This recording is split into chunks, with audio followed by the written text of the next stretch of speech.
What is on your screen, what is on the screen here, is the be all and end all of the holidays. It holds emotion.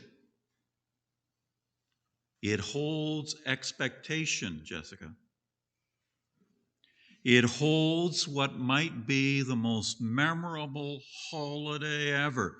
Right here is the shape of Christmas. It's a box, right? Box. How many boxes yesterday? You've seen the commercials. The kids grab huge boxes from the grandparents, and the beautiful women are handed notoriously expensive little square boxes by handsome men. And I don't think it's an exaggeration to say that the box is the symbol of the month of December. And, this day after Christmas is known as Boxing Day. It is not, as one American humorist has alleged, a Canadian plot to try to steal credit for the invention of corrugated cardboard by making a national holiday out of the day that it was patented. Do you know where the roots of Boxing Day come from? What are they teaching in school now? It actually goes back to Great Britain, right? It's, if I can just kind of offer you the Reader's Digest condensed version, its origins are found in a practice from a long time ago of giving cash or durable goods to the servants of the household. Gifts among equals were to be exchanged on or before Christmas Day, but gifts for the less fortunate, or the lower classes, so to speak, upstairs, downstairs, they were given the day after. They were given Boxing Day. Of course, yesterday, everything was about what is inside that box. But today I want to talk about Christmas outside of the box, outside of any box, because the truth of Christmas doesn't fit into a small box. And as we have just seen in Matthew's account of the birth of Christ, it demonstrates how very much out of the box the whole story of the birth of Christ was for the world. If we were to properly package Christmas for our sensitivities, Jesus would have been born at a very safe time in a very safe location, a very comfortable place. In a properly packaged Christmas, Mary and Joseph would have had a chance to rest and to take some time to reflect upon what has just happened, upon this newborn infant, at the wonder of the arrival of the Magi from the east, at the strange and even ominous nature of their gifts, gold, frankincense, myrrh. What's this all about? In a properly packaged Christmas, Joseph and Mary wouldn't have to have fled in the dead of night to a strange land. In a properly packaged Christmas, no Jewish family would ever think about running to Egypt.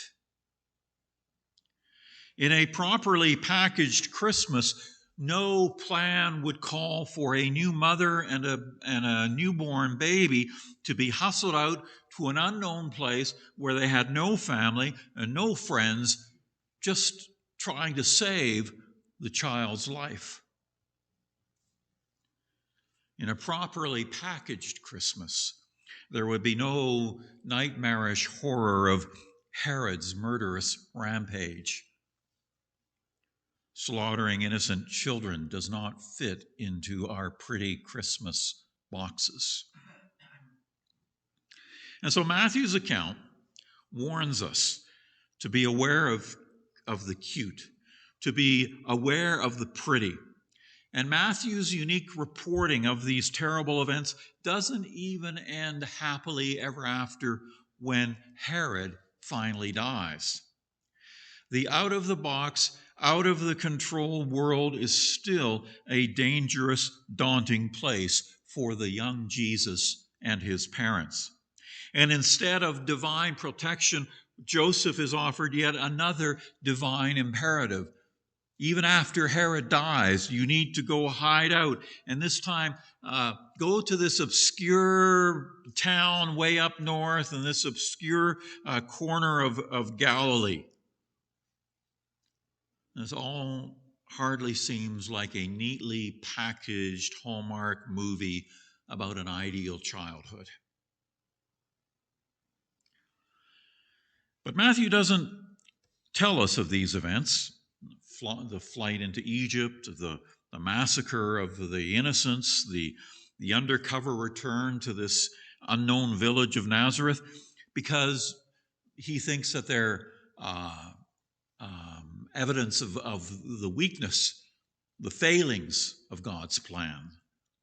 Instead, Matthew tells us all these things, leaves us scratching our head, because these events testify to the resilience of God's people, to the unquenchable nature of hope, to the ongoing relationship of God with God's people, despite the hatred of the world, despite the worst that human beings can do. And so Matthew isn't afraid to spell out, even to highlight, the out-of-the-box, unpredictable nature of God's presence and actions in the world.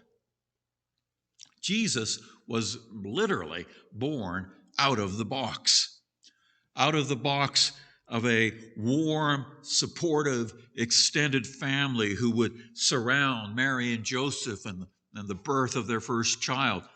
That box of a warm, supportive family seemingly is nowhere to be found. The box of a comfortable home and bed and familiar things, that box wasn't an option in the makeshift accommodations of Bethlehem. The box of a home to call his own? Jesus would later put his life outside the home box. He would say, foxes have holes, birds of the air have nests. The Son of Man has nowhere to lay his head. Out of the box.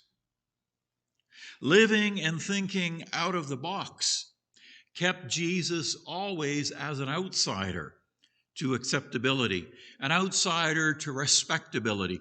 He was an outsider to life as usual, or at least as what people thought was to be usual. He was outside of the box. He was outside of the borders of respectable Jewish culture, because that's where Jesus identified with the poor, the sick, the weak, the outcasts, the hated, the feared. Jesus is always operating outside the box. And he refuses the pre-packaged theology that preaches God's love and acceptance for those who are pure, for those who are perfect, for the righteous, for those who are socially acceptable and approved. And so maybe today, Boxing Day, we can do some thinking about how we might transform Boxing Day into a day when we put aside all of the boxes of our lives and think about what would it look like to live outside the box. Can I live outside the screen box of Instagram celebrities and values? Can I live outside the inbox of friends and family and their messages and expectations of me? Can I live outside the soapbox, the podiums of the powers that be? Can I not be bullied into seeing things as others say they should be seen, and see things as God would have me see them?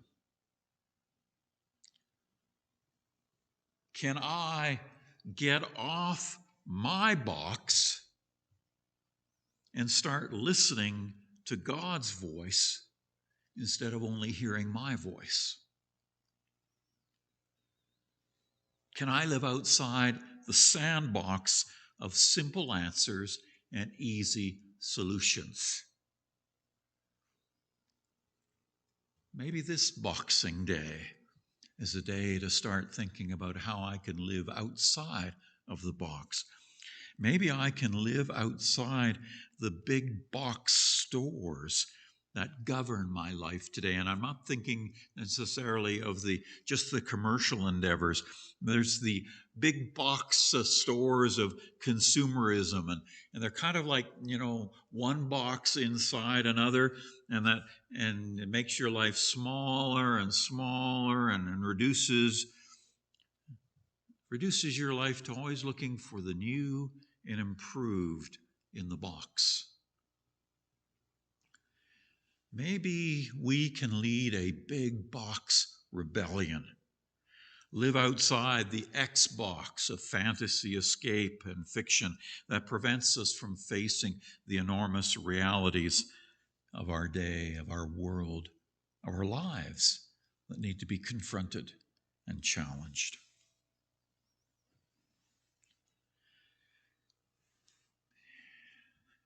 This story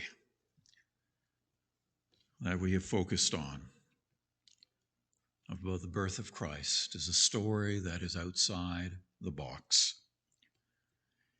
And it is a reminder to me and to you that our Christian faith cannot fit inside a box. In a world where so many people feel boxed in, so many people feel boxed up, and that they're living inside of a box, maybe the ultimate good news is that as people of faith, we are part of a box rebellion. And maybe today, Boxing Day, is a time to go outside the boxes. I know some of you have plans for outside later, but I'm thinking outside the boxes, and to live in the real world, a world that God loved so much that he sent Jesus to be born and to die in it. I want to send you on your way this morning. And as we leave here this morning, I encourage you to think about living outside the box, to live as someone who has witnessed the incredible birth of God becoming human.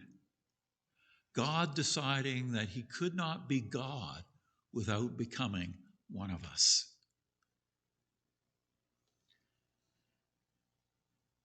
May I and you be called out of our comfort zones in the days and the year ahead to share that good news, not just in what we say, but in how we live. May we be Christ to a world that is in desperate need of Christ. Blessings on your day. Enjoy, and we will see you next year.